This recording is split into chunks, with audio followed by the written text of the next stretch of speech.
Dalawang taon na yun sila dyan. Hmm.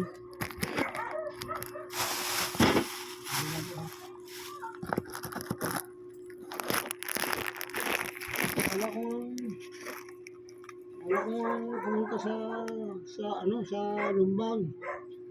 Wala doon ang putihan ng kalabasa. Ah. Ay, baka mapulpuhan ko yung pluro.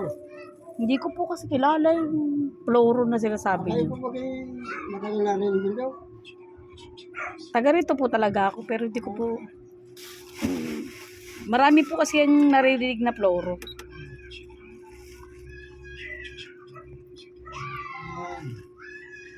Pero magkano ito? Hindi po sa inyo na po. Sige, maraming salamat.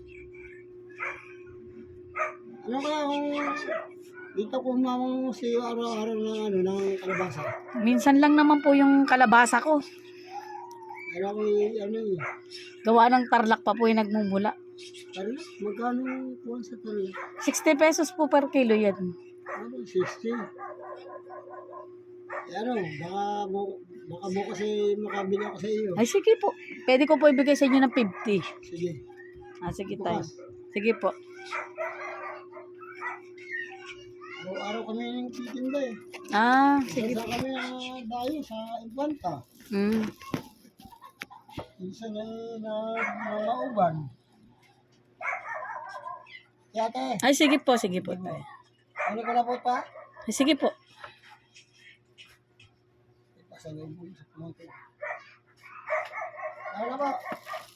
Dito mo ba ang daan?